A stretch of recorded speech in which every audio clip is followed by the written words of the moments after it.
setidaknya membutuhkan 10% usaha menengah ke atas gitu. 10% usaha menengah. Nah, sementara ini kita belum sampai 1%. Ini menarik gitu ya.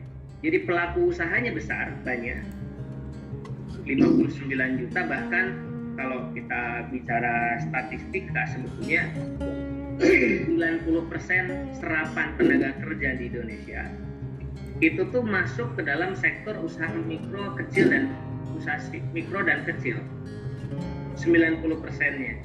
Jadi masyarakat Indonesia yang bekerja itu terserap di usaha mikro dan kecil, 90%-nya. Tetapi ya itu baru mikro dan kecil. Jadi udah 99 bisnisnya masih di UMKM, kemudian 90% tenaga kerja ada di terserap di usaha mikro. Tetapi menariknya adalah bahwa penggerak roda ekonomi Indonesia itu 60%-nya, ini saya tidak bisa menunjukkan datanya ya, yang saya baca itu adalah justru malah penggerak roda ekonomi Indonesia itu adalah usaha mikro, kecil, dan menengah gitu.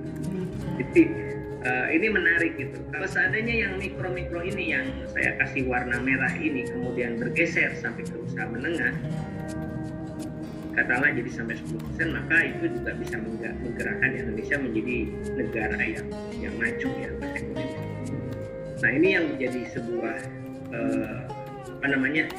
problematika sebetulnya yang saat ini salah satu, saya kira mungkin masalah bagi negara kita ya, gimana caranya supaya yang mikro ini bisa meningkat, mikro dan kecil ini menjadi menengah. Nah, yang jadi pertanyaan adalah, ini sekaligus menjadi filosofi kenapa webinar ini muncul ya Bapak Ibu sekalian. Yang jadi persoalan adalah kenapa begitu gitu. Mengapa sih susah naik level gitu.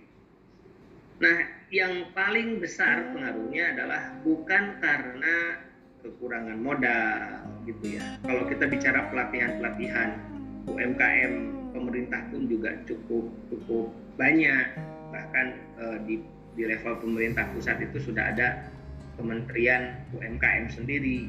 Di level provinsi bahkan daerah sendiri ada UMKM, ada koperasi dan lain sebagainya. Kenapa susah naik level gitu? Dan orang-orang yang bekerja atau pengelola UMKM ini kecenderungan ya ada di lingkaran merah saja yang tadi gitu. Nah, ternyata hasil survei menunjukkan bahwa memang ada yang salah dengan mindsetnya. Ada yang salah dengan mindsetnya. Jadi pedagang-pedagang kaki lima, pedagang yang di pasar tradisional itu semuanya masuk ke dalam kategori UMKM. Para pengrajin atau industri kreatif itu semuanya masuk dalam UMKM. Tetapi tidak pernah bisa tembus lewat ke bisnis di kelas menengah gitu. Kenapa? Karena ada mindset yang keliru, yang kemudian mindset ini, ya yang namanya mindset tidak terlihat tapi berdampak pada perilaku dalam mengelola bisnis. Nah, mindset yang paling besar adalah antara mindset bisnis gitu. Nah, jadi usaha mikro dan kecil ini sulit untuk masuk ke wilayah menengah adalah karena mindset yang dibangun adalah mindset dagang. Mindset dagang itu hanya fokus kepada urusan transaksi harian saja. Jadi rutinitasnya adalah transaksi dagang. Sementara ketika sudah masuk ke dunia mikro, kecil, menengah, bahkan besar, itu tidak bisa lagi mindsetnya hanya sebatas berdagang atau mengelola transaksi. Artinya mengelola transaksi itu ya bisnis ownernya ya setiap hari ada di tokonya melayani pembelian, semuanya dikelola oleh dirinya sendiri gitu. Kalaupun toh ada orang yang ikut bergabung beserta dengan dirinya, ya itu hanya sebatas dalam tanda kutip pembantunya dalam tanda kutip. Tidak betul-betul terkelola SDM-nya dengan baik. Nah, ini yang menjadi persoalan kita kenapa UMKM ini atau usaha mikro dan kecil ini kemudian sulit tembus sampai ke level menengah. Sehingga kalau bicaranya hanya sebatas transaksi, ya otomatis berarti kan resources-nya hanya bisa mengelola sekup yang sangat kecil. Nah, sementara kalau kita berbicara bisnis menengah, maka mindset-nya itu sudah menjadi mindset bisnis. Artinya apa? Mindset bisnis ini tidak hanya mengelola transaksi, tetapi juga mengelola keuangan, mengelola customer, mengelola sistem, dan mengelola SDM, Bapak sekalian. Jadi ini kurang lebih yang menjadi, artinya apa?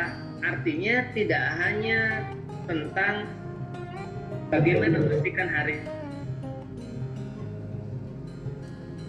dia berpikirnya lebih jauh dari transaksi.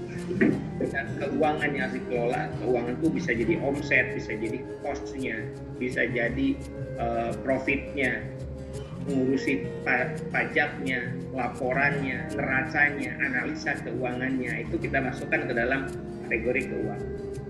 Bicara customer itu bagaimana caranya mengakuisisi customer, bagaimana memuaskan pelanggan, bagaimana membuat pelanggan lama bertahan terus bertransaksi dengan dirinya, bagaimana caranya supaya datang customer baru, bagaimana caranya supaya indeks kepuasan pelanggannya meningkat, bagaimana caranya supaya mungkin kalau bahasa dalam istilah itu ada istilahnya cross sellingnya terjadi, upsellingnya terjadi, sehingga customer itu tidak hanya belanja tapi meningkatkan nilai belanjanya.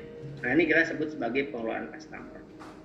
Kemudian juga bagaimana sistem itu tentang tata kelola, ya, bagaimana bisnis proses manajemennya, bagaimana supply chain manajemennya, bagaimana SOP-nya dijalankan, bagaimana information teknologinya dia kelola dan lain sebagainya. Nah, ini kita sudah bicara bisnis. Dan tentu saja sudah juga berpikir tentang SDM. Ya, SDM ini bagaimana melihat SDM tidak hanya sebagai dalam tanda kutip pembantu, tetapi melihat SDM itu sebagai partner, sebagai capital, sebagai aset yang harus dikelola dengan baik. Karena bagaimanapun, Bapak Ibu sekalian, teman sekalian, kalau kita perhatikan di dunia jasa, SDM itu menjadi kos terbesar dalam pengelolaan bisnis. Ya.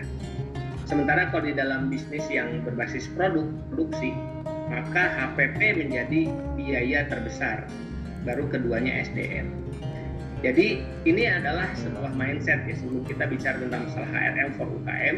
Jadi kita harus sadar dulu bahwa sebetulnya selama mindset bisnisnya Bapak Ibu teman-teman sekalian masih dalam konteks mengelola transaksi saja, berdagang saja, ada barang yang keluar, ada uang masuk, kita tidak peduli apakah itu untungnya besar atau kecil, apakah cost-nya besar atau kecil, apakah customer puas atau tidak dan sebagainya, maka ya mindset itu dagang. Maka selamanya kita akan sulit untuk masuk ke zona menjadi bisnis menengah, apalagi bisnis besar. Kita harus punya mindset bahwa bisnis itu tidak bisa hanya dikelola dengan hanya bicara transaksi, tapi kita sudah mulai melihat sisi kompleks dari sebuah bisnis, yakni ada keuangan, ada customer, ada sistem, ada SDM yang harus kita kelola. Nah, di sini ada yang saya bilang bahwa ada SDM yang harus kita kelola. Jadi manajemen SDM bagian dari bagaimana caranya supaya kita itu bisa meningkatkan atau menaikkan level bisnis kita, tidak hanya di level transaksi atau dagang, tapi sudah masuk ke level bisnis. Baik, saya lanjutkan, Bapak Ibu sekalian.